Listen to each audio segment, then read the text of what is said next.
Nauwi naman sa rayot ang pagdiriwang ng pista ng Santo Niño sa Tondo, Maynila kung saan nasa 5 ang naitalang sugatan. Si Bien Manalo sa sentro ng balita.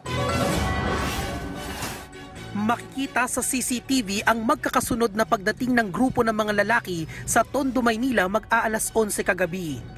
Ang inakalang simpleng mga dayo lang sa lugar, pasimuno pala ng gulo sa masayang selebrasyon ng kapistahan ng Santo Niño. Bigla nilang sinugod ang mga nag-iinumang residente. Pinagbabato ng mga dayo ng bote ang mga grupong nag-iinuman. Gumanti naman ang mga residente. Dito na nagliparan ang mga upuan. Sinubukan pang habulin ng mga otoridad ang mga dayo pero nakaiska po sila. Dahil sa riot, 5 ang naitalang nasugatan, kabilang ang ilang bata. Kwento ng asawa ng isa sa mga sugatan, nagsimula ang gulo dahil sa maling akala. Inakala raw kasi na minumura ng isang residente ang magkaangkas ng motorsiklo. Yung isang kasama po namin, lasing na kasi tumumba yung babae. Ginilid na po namin, pinapauwi namin.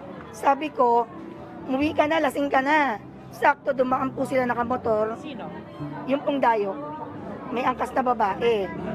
Inista pa po nila yung motor nila dyan sa kantong salita niya.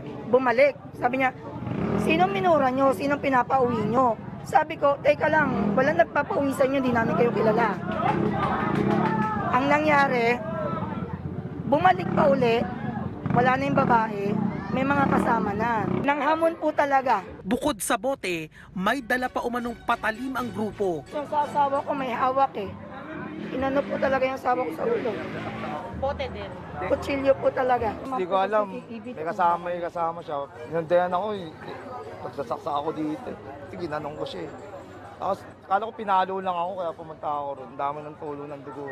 Ayon sa barangay, hindi na bago ang ganitong insidente sa lugar. Sanay na naman kami sa ganun, kaya lang yun, yung bigayan ba na konting ano lang eh, pagpasensya. Pagdating namin doon, wala naman kaming inabot na bote, tapos yung ngayon, natakbo na raw sa ospital.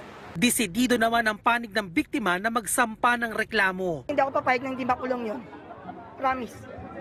Hindi po pwede, hindi ko papalampasin. Kasi may bata akong kasama na trauma yung anak ko, 3 years old. Andyan pa yung apo ko.